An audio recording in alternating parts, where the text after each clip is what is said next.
Let's try to discuss this movie quietly. Camera ready. Quiet on the set. Stand by. Stand by, camera one. Stand by to mic and cue. 3, 2, 1. A Quiet Place Part 2 was written and directed by John Krasinski and starring Emily Blunt, Millicent Simmons, Noah Jupe, all from the first film, that is Part 1, and then in this Part 2, Cillian Murphy and Jaimin Hansu. The movie continues where Part 1 left off, but first gives us some context by revisiting the day of the alien invasion.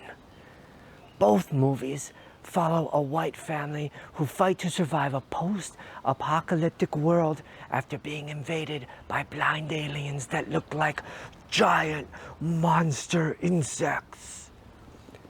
The premise is that the monsters have extremely good hearing, so the film's characters have to tiptoe across the landscape and adapt to live without talking or making noise. Essentially, they are as quiet as possible. The family has an advantage over most other people. Since the teen daughter is deaf, the whole family communicates through sign language. But they are also human. Have you noticed people tend to be very noisy, even without trying? Many scenes were written in an attempt to create unnecessary action. Notice how the woman quietly walks through the hole in the fence. She's carefully walking, lightly treading. Whoop! She hits a booby trap. Wait a minute. People know they're supposed to be quiet. Why is there a booby trap that makes noise? Makes no sense to me. Even worse is that the woman tripped the trap. If the woman is being careful and she's looking down, trying to be quiet, she should have seen the trap.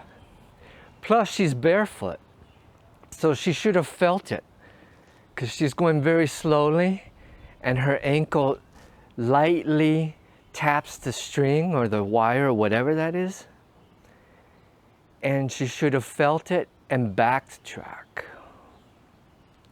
Obviously, the writers needed that to happen so that the story could progress. I also noticed that the monsters are too quick to respond to noise. For example, they're being really quiet. Then suddenly there's somebody drops something. Then boom! The monsters are there immediately. That doesn't make sense to me either. I was disappointed that the family's weapon wasn't used more. Recall that Reagan's hearing aid produced feedback, and when amplified, the monsters are in extreme pain and are very easily killed. At the end of Part 1, the movie implied that the family would plan to kill off all the monsters in the second movie. But in this second movie, they only used the audio feedback tactic a few times. If I were the writer, I would have taken this to more intense fighting with large groups of monsters, picking them off little by little until the end, when I would have had a huge large-scale war between the monsters and a battle-hardened group of civilians turned soldiers. But none of that happened. Instead, we see more of the same from the first movie. Thumbs down for the script. All actors played their parts very well. My favorite character was Reagan, or is it Regan? Regan. She's the deaf daughter, played by Millicent Simmons. Simmons is actually deaf in real life, having lost her hearing as an infant. In the movie, she's the most believable character. My only critique is that the script should have somehow given her a larger role. Thumbs up for the acting. I found it ironic that even though people have to be quiet to avoid the monsters, well, the monsters themselves are quite noisy. That to me makes no sense. If sound is their main advantage, I would think they'd be very quiet when hunting. Not only do they need to hear their prey, us humans, but they also don't want to give themselves away. Animals in the real world do that all the time. Would you imagine a snake making lots of noise and voiced inflections as it approaches its target? No way. They are usually deadly silent. Same with mammals like lions. They are successful because during the hunt they keep as quiet as possible. Example.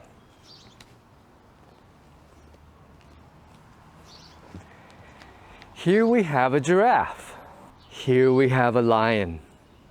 Would you imagine the lion going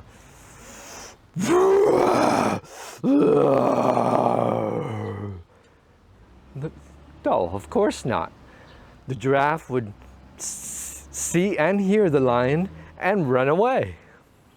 No, instead the lion sneaks up, is as quiet as possible, and then jumps. No, instead the lion sneaks up very quietly. It goes, it's getting closer and closer. Then the giraffe sees the lion then jumps and attacks. That's what happens. The lion doesn't just go.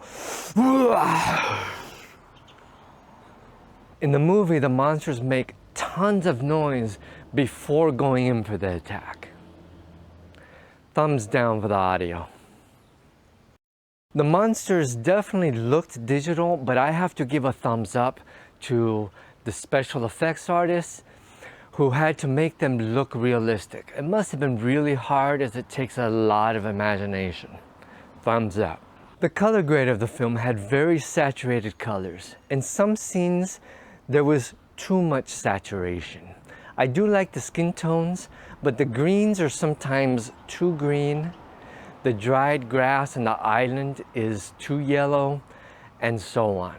Colorists do that a lot in digital video to make the scene pop, but in this case I didn't think it worked. Take the background behind me, for instance.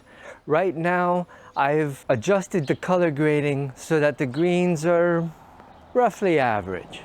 But here's what it looks like when you oversaturate them. And here's what it looks like when you undersaturate them. I don't like either of those. In fact, I actually go for a little bit of oversaturation just to make the colors pop a little bit. But in the movie, it popped a little bit too much.